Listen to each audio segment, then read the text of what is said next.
दोस्तों, आज मैं आपको एक बहुत अच्छी बात बता रहा हूं, ध्यान से सुनिएगा। अगर मोहम्मद साहब की शिक्षाओं पर मनन किया जाए, मुस्लिम शिक्षा जो है उनकी शिक्षाओं पर मनन किया जाए तो दो बातें उनमें सबसे अहम है। पहली क्या है, मोहम्मद साहब की जो शिक्षाएं हैं वो किसी भी एक देश के लिए नहीं है या किसी भी एक धर्म के लिए नहीं है, हिंदू मुस्लिम सिख ईसाई, ऐसा नहीं है, सबके लिए है।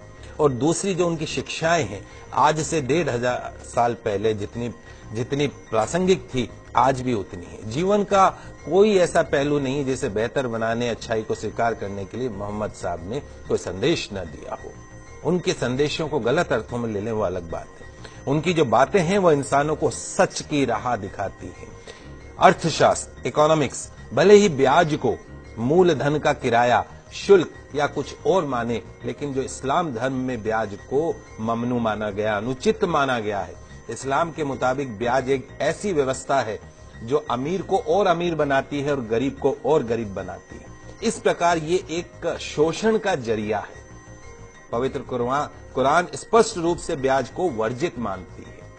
इंसानों के लिए कहा गया है, हे ईमान वालों, 2 गुना और 4 गुना करके ब्याज मत खाया करो, उस मालिक से डरो। ब्याज खाने से बरकत खत्म हो जाती है, ब्याज की कमाई से बरकत खत्म होती है, इससे इंसान द्वारा किए गए पुण्य भी खत्म हो जाते हैं। ध्यान रखें, ब्याज जो है वो धन को कम करता है, लेकिन दान पुण्य से धन कम नहीं होता। जो लोग ब्याज हासिल करने का निश्चय कर चुके हैं उनके लिए बहाने बनाते हैं, उसके लिए ये एक शैतानी धोखा है। जो लोग ब्याज लेने को सही कारोबार साबित करने की कोशिश करते हैं कि साहब ये तो हमारा बिजनेस है, और लोगों को भी यकीन दिलाते हैं कि ब्याज लेना उचित है, तो ऐसे लोगों को भी इसी प्रकार के शैतानी धोखे के शिकार होते हैं। तो जो लोग ब्याज खाते हैं उनके बारे में कहा गया है कि कयामत के दिन खड़े नहीं हो सकते, उसी तरीके से जैसे किसी को शैतान ने छूकर पागल कर दिया हो। यह इसलिए क्योंकि वे कहा करते थे कि व्यापार भी तो ब्याज के समान है। व्यापार को वैध कहा गया है, ब्याज को पूरी तरीके से अवैध कहा गया है। जो लोग इस हिदायत के बाद ब्याज लेना बंद कर देंगे उनका मामला हुजूर को सुपुर्द है, लेकिन तमाम जानकारी के बाद जो नहीं संभला, जिसने ब्याज लेना जारी रखा, उसके आगे नारकीय जीवन है, उसकी कोई मुक्ति नहीं। तो खुदा के वास्ते उस मालिक से डरिए और जो कुछ भी ब्याज में से शेष रह गया है उसे छोड़ दीजिए।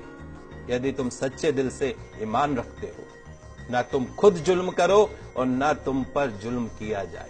अगर तुम्हारे पास धन हो तो जरूरतमंद लोगों को कर्ज दो, उन्हें वापसी के लिए कम से कम इतना तो समय दो कि कर्जदार इंसान उसे आसानी से वापस लौटा सके, आत्महत्या नहीं करे। किसी वास्तविक वो अवश्यम भावी जो मजबूरी होती है कि जानबूझ के कोई नहीं, लेकिन मजबूरी है, अगर उस मजबूरी में अगर वो तुम्हारा समय पर धन नहीं लौटा सके तो उस पर कभी सख्ती मत करो, उसका अपमान मत करो, गालियां मत दो, उसे और समय दो। रोजी कमाने का गलत तरीका, गलत साधन, गलत रास्ता मत अपनाइए। मालिक से डरते हुए, उसकी नाफरमानी से बचते हुए सही जायज हलाल तरीके अपनाइए। हराम रोजी के करीब भी